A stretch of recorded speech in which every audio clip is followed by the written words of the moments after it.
दोस्तों स्वागत है आपका डे 3 के साथ में। डेली आपको सुबह वीडियोस दे रहे हैं मेरे भाई। आज और ज्यादा डिस्कशन करने वाले हैं। अगर आपने अभी तक शुरू नहीं करा मेरे भाई, डिस्क्रिप्शन में प्लेलिस्ट दे रहे हैं मेरे भाई, एक दिन से शुरू करो, देखते चले जाओ, इस बात की गारंटी है, बिल्कुल भी दिक्कत नहीं होगी मेरे भाई। चलो शुरू करते हैं। अपना एटॉमिक स्ट्रक्चर का मतलब क्या था, परमाणु संरचना मेरे भाई। पहले दिन डिटेल में बताया था, 35 से 40 मिनट का एक हेल्दी डिस्कशन हुआ था और उसमें हमने बहुत सारी चीजें बताई थी। तो डे 1 को आप जरूर देखना भाई, ठीक है।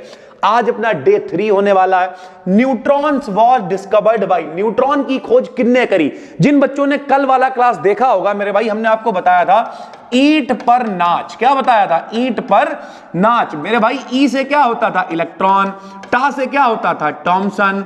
पा से क्या होता था? प्रोटॉन। रा से क्या होता था? रदरफोर्ड। ना से क्या होता था? न्यूट्रॉन। और चा से क्या होता था? चैडविक। क्या होता था? चैडविक। तो न्यूट्रॉन की खोज किसने करी भैया? चैडविक ने करी, क्योंकि कल वाले क्लास में प्रोटॉन की खोज पूछी गई थी भैया। तो प्रोटॉन की खोज किसने करी? रदरफोर्ड ने करी। न्यूट्रॉन की खोज किसने करी? चैडविक ने करी मेरे भाई। तो पहला question, neutron was discovered by, यानी न्यूट्रॉन की खोज की किसने? तो चैडविक ने की मेरे भाई, ठीक है। अगला क्वेश्चन देखिए। अगला क्वेश्चन है फॉर L = 3। तो हमने आपको एक टेबल पहले क्लास में याद करवाई थी। बताओ क्या टेबल थी? बताओ। हमने आपसे कहा था SPDF, SPDF, SPDF 0 1 2 3, 0 1 2 3 पहले क्लास में बताया था मेरे भाई। L का मान 0 तो S, L का मान 1 तो P, L का मान 2 तो D, L का मान 3 तो F, ठीक। S में इलेक्ट्रॉन कितने होते हैं? 2 होते हैं। P में कितने होते हैं? 6 होते हैं। D में कितने होते हैं? 10 होते हैं। F में कितने होते हैं? 14 होते हैं। 2 6 10 14, 2 6 10 14, 2 6 10 14, यानी कुल मिला के मेरे भाई, अगर L का मान कितना है मेरे भाई? 3 है, तो कौन सा ऑर्बिटल होएगा? F। इलेक्ट्रॉन कितने होंगे? 14 होंगे मेरे भाई। तो यही पूछ रहा, for L = 3 the maximum number of electrons, कितने अधिकतम इलेक्ट्रॉन होंगे इन द शेल्स आर। तो शेल कौन सा होगा? F। और इलेक्ट्रॉन कितने होंगे मेरे भाई? 14, यानी 14 इसका सही आंसर हो जाएगा सर जी, ठीक है। अगला देखिए, the maximum number of electrons in a shell is. अब देखो मेरे भाई, 2 आदमी थे, उनका नाम था बोर बरी। क्या नाम था? बोर और बरी नाम था। बोर और बरी ने क्या किया कि भैया एक फार्मूला दे दिया 2n²। इन्होंने कहा कि भैया पहले तो पुराने वाले मॉडल पे चलना पड़ेगा। पुराना मॉडल क्या होता है? परमाणु 2 भागों से मिलकर बना होता है। एक भाग परमाणु का नाभिक कहलाता है। नाभिक के अंदर प्रोटॉन और न्यूट्रॉन होते हैं और चारों तरफ इलेक्ट्रॉन चक्कर लगाते हैं मेरे भाई। जिनमें इलेक्ट्रॉन चक्कर लगाते हैं उन्हें कोश कहते हैं। KLMN से लिखते हैं मेरे भाई, ये फार्मूला होता है। तो 2n² जो फार्मूला बोरबरी ने दिया, इन्होंने कहा के पहला कोश है, तो यहां पे 1 रख दो इनकी जगह पे। तो 1 का स्क्वायर यानी 2 एकम कितना हो जाएगा? 2 हो जाएगा भैया। तो इन्होंने कहा के में कितने इलेक्ट्रॉन होते हैं? 2 इलेक्ट्रॉन होते हैं। L दूसरा है, देखो पहला दूसरा, तो यहां इनकी जगह 2 रख दो। 2 दूनी 4 दूनी 8, तो इसमें कितने इलेक्ट्रॉन होंगे? 8 होंगे। 1 2 3, यहां 3 रख दो, तो 3 3 9 दूनी 18, तो इसमें 18 इलेक्ट्रॉन होते हैं। 1 2 3 4 चौक 16 दूनी 32 रख दो, तो यहां 32 इलेक्ट्रॉन होते हैं मेरे भाई। तो ये बोरबरी ने फार्मूला दिया कि कोशों के अंदर अगर इलेक्ट्रॉन निकालने हैं, KLMN में निकालने हैं, 2 8 18 32 निकालने हैं, तो 2n² फार्मूले का इस्तेमाल करना पड़ेगा। तो ये बोरबरी योजना है।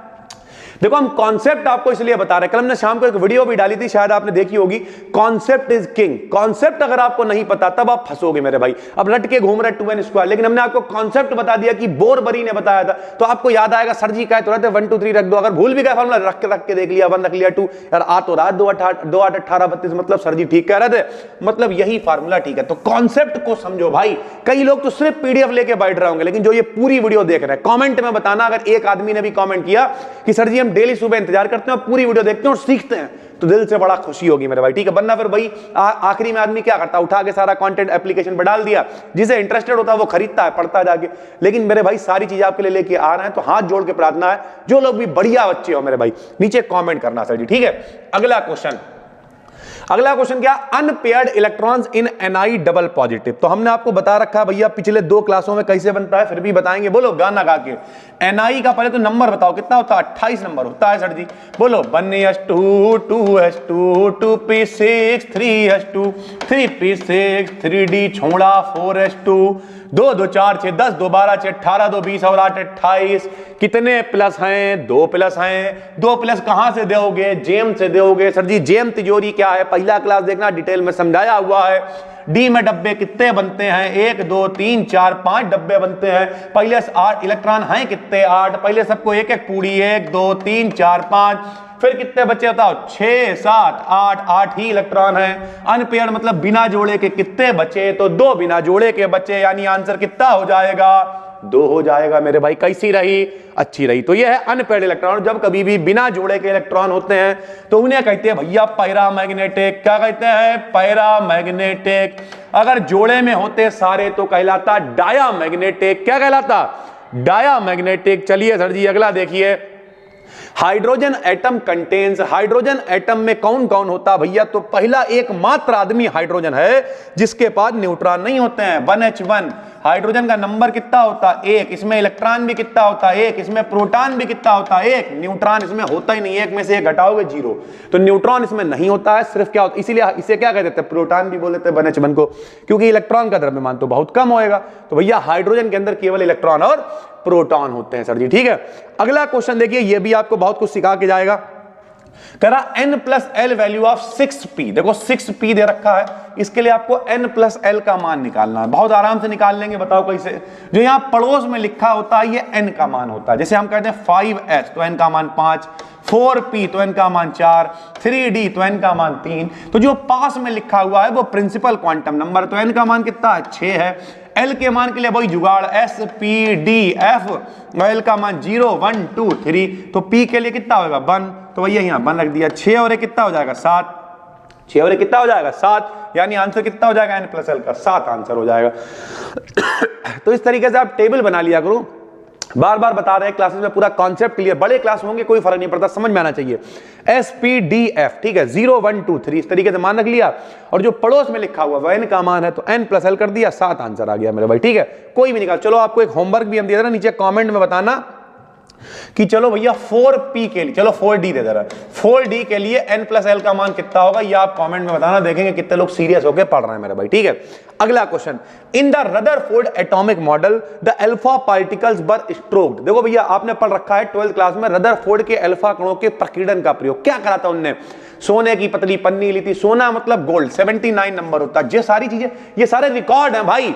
इस तरीके का नहीं है कि बैठ के पीडीएफ तैयार कर लिया आके बता दिया, नहीं सर जी, 13 साल हमें पढ़ाते हुए हो गए हैं। तो ये सारी चीजें जो हम आपको बताते हैं बेसिक से बेसिक, डेली इंटरेक्ट करते हैं बच्चों के साथ में। ऑफलाइन यहाँ सैकड़ों बच्चे पढ़ते हैं, तभी तो इतनी सारी चीजें हमें बता देती है बच्चा क्या चाहता है। तो ऑनलाइन, अभी किसी से तो ऑनलाइन पढ़ा रहे हो, ऑनलाइन नहीं पढ़ेंगे मेरे भाई। मालूम है कुछ तुम्हें इसकी क्वालिटी पता है, क्या क्लास की है, क्या वैल्यूज है इनकी, सारा का सारा कंटेंट ऐप पे भी अवेलेबल है। लेकिन यहाँ पे क्यों आके पढ़ा रहे बच्चे पहुंचे भाई, जो लोग गांव में बैठे हो, कहीं दूर बैठे, जिन्हें जानकारी ही नहीं है कि ऑनलाइन क्लास होता है, जब तक यहाँ पढ़ाएंगे नहीं आके उन्हें पता कैसे चलेगा यार।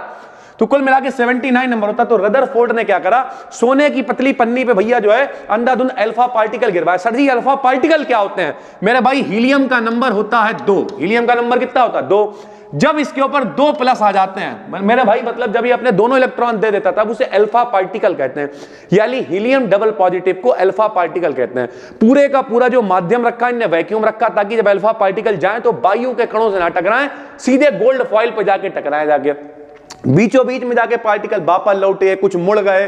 फिर उन्होंने खोज करी कि भैया बीच में नाभिक होता है। इसी की सहायता से इन्होंने, जो रदरफोर्ड का अल्फा कणों का प्रकीर्णन का प्रयोग था, इसी से इन्होंने क्या करा था, नाभिक की खोज करी थी। पुलिस वगैरह के अभी पेपर आ रहा है, ठीक है, छोटे मोटे जो पेपर होते हैं उनमें पूछा जाता है परमाणु नाभिक की खोज किसने करी, तो रदरफोर्ड ने की मेरे भाई, ठीक है।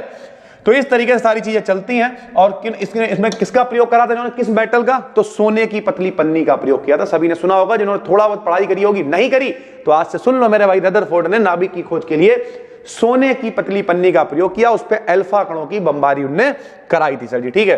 क्वांटम नंबर्स क्या होती हैं, तो भैया क्वांटम नंबर्स न्यूमेरिकल वैल्यूज होती हैं। न्यूमेरिकल वैल्यूज समझते हो, आंकिक संख्याएं, जैसे n का मान 1 हो गया या l का मान 0 हो गया, जो भी है। तो क्वांटम नंबर्स क्या होती हैं, न्यूमेरिकल वैल्यूज होती हैं, जो सरल भाषा में इलेक्ट्रॉन की लोकेशन को बताती हैं। The wave nature of electron was verified, ठीक है। वेव नेचर के बारे में डिटेल में तो आपको पता है, डुअल नेचर के बारे में किसने, डी ब्रॉगली ने बताया, लैम्डा बराबर h/mb दिया। लेकिन जो वेव नेचर है उसे प्रूव करने के लिए एक प्रूवमेंट करा गया था, डेविएशन जर्मर एक्सपेरिमेंट, ठीक है। ये शायद हमने फर्स्ट सेमेस्टर में आपको थोड़ा सा बताया हुआ भी है। और यहां पर भी हमने पढ़ा रखा, सर्च करोगे तो आ जाएगा डेविएशन जर्मर एक्सपेरिमेंट, ये किया हुआ था मेरे भाई। असलियत में हुआ क्या था, इन्होंने इलेक्ट्रॉन को डाल डूल के देखा, ठीक है, और जिस तरीके से एक्स रेज चलती हैं उसी तरीके से इलेक्ट्रॉन का भी इन्हें सारी चीजें दिखाई दी। तो इन्होंने कहा यार जब एक्स रेज मेरे भाई वेव की फॉर्म में चल रही है और इलेक्ट्रॉन भी वैसा ही गुण प्रदर्शित कर रहा है, इसका मतलब ये भी क्या है, वेव नेचर है। तो इस तरीके से सिमिलैरिटी से इन्होंने निकाला था डेविएशन और जर्मर एक्सपेरिमेंट से इलेक्ट्रॉन की तरंग प्रकृति यानी वेव नेचर को सिद्ध किया गया था। अगला क्वेश्चन क्या है, D orbital has maximum number of electron. सभी को पता है भाई sp_df sp_df, s में इलेक्ट्रॉन होते हैं 2, p में होते हैं 6, d में होते हैं 10 और f में होते हैं 14 इलेक्ट्रॉन मेरे भाई, ठीक है। इलेक्ट्रॉन क्या है, तो भैया इलेक्ट्रॉन एक बीटा पार्टिकल है। बीटा पार्टिकल भाई दो, एक बीटा पॉजिटिव होता है, एक बीटा निगेटिव होता है। जो बीटा निगेटिव होता है उसे हम लोग इलेक्ट्रॉन कह देते हैं और जो बीटा पॉजिटिव होता है उसे पॉजिट्रॉन कह देते हैं। भैया एक कॉन्सेप्ट है एंटी पार्टिकल का, एंटी कण का, जैसे इलेक्ट्रॉन और पॉजिट्रॉन, इलेक्ट्रॉन पे माइनस होता है, पॉजिट्रॉन पे प्लस होता है, ये एक दूसरे के एंटी कण होते हैं, बाकी मामला सब कुछ सेम होता है, खाली चार्ज का फर्क होता है। बहुत सारे पार्टिकल होते हैं भाई, इलेक्ट्रॉन, प्रोटॉन, न्यूट्रॉन, पाई मेसॉन, धन पाई मेसॉन, ऋण पाई मेसॉन, इलेक्ट्रॉन, पॉजिट्रॉन, ठीक है। तो ये न्यूट्रिनो, एंटी न्यूट्रिनो, समझ गए। तो इसी तरीके जो बीटा पार्टिकल होता है जब ये निगेटिव फॉर्म में होगा तो इलेक्ट्रॉन कहलाएगा, पॉजिटिव फॉर्म में होगा तो पॉजिट्रॉन कहलाएगा मेरे भाई। तो इलेक्ट्रॉन क्या है, एक बीटा पार्टिकल है सर जी, ठीक है। Number of unpaired electrons in lithium ion, lithium ion में कितने अनपेयर्ड इलेक्ट्रॉन हैं, तो लो मेरे भाई लिथियम का नंबर कितना होता है 3, विन्यास बनेगा 1s2 2s1, कॉन्फ़िगरेशन बोल लो, विन्यास बोल लो।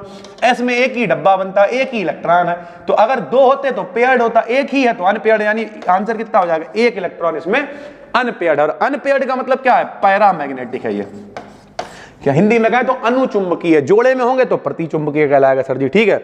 अगला है maximum number of electron in the main class, यानी जो मेन क्लास होते हैं, के एलिमेंट होते हैं, जो कोश होते हैं, शेल्स होते हैं, उनमें इलेक्ट्रॉन कितने होंगे, तो 2n² होंगे भाई, सभी को पता है, बोर भरी योजना भी ऊपर आपको बता चुके हैं। तो आज कहने के लिए हमने आपको 3 दिन कंप्लीट करा दिए हैं मेरे भाई, डेली आपके लिए वीडियोस लेके आ रहे हैं। लेकिन जो लोग सीरियस होकर पढ़ रहे हैं, कॉमेंट करके बताओ, इसकी पीडीएफ आपको हम दे रहे हैं टेलीग्राम पे, BD Academy BSc पे इसकी पीडीएफ आपको मिल रही है। साथ ही साथ अगर आप चाहते हो सारी चीजें डिस्क्रिप्टिव डिटेल में पढ़ना तो डिस्क्रिप्शन में कोर्स का भी लिंक पड़ा हुआ है, प्रॉपर सारी चीजें हम पहले भी पढ़ा चुके हैं, वो सारी वीडियोस ऐड हैं वहां पर। उसके अलावा वहां पे डिस्क्रिप्टिव पढ़ाया हुआ है, सारी स्पेक्ट्रोस्कोपी सारी चीजें पढ़ाई हुई हैं। साथ ही साथ ये जो वीडियोस हम बना रहे हैं ये भी उस कोर्स में आपको एडिड मिलेंगी। तो आप चाहना तो डिस्क्रिप्शन में लिंक है, क्लिक कर लेना, वरना यहाँ पे डेली सुबह आपको 10:30 से 11 बजे के आसपास वीडियोस मिल रही है, क्योंकि हम डेली सुबह घर से 9:30 साढ़े 9 पे आ जाते हैं, तुरंत वीडियो शूट करके तुरंत डाल देते हैं मेरे भाई, ठीक है। तो ये डेली हमने अलग से शेड्यूल निकाला है, तो कोशिश करके डेली वीडियोस ला रहे हैं। तुरंत इसकी पीडीएफ आपको टेलीग्राम पे भी मिल जाएगी, बाकी इंस्टाग्राम पे BD Academy को जरूर फॉलो करो। ऐसे ही बेहतरीन तरीके से एक पूरा चैलेंज हमने स्टार्ट किया है वहां पे 100 वीडियोस का, जल्द से जल्द आपको वो भी वहां पर देंगे, सीखने को मिलेगा। जैसे हमने पहली वीडियो डाली थी पावर ऑफ पॉजिटिव थिंकिंग, तो इंस्टाग्राम को फॉलो कर लेना, यहाँ पे भी शायद पढ़ेंगे वो वीडियोस। लेकिन फिलहाल हम मिलते हैं आपसे एक और वीडियो में, तब तक के लिए धन्यवाद, थैंक यू।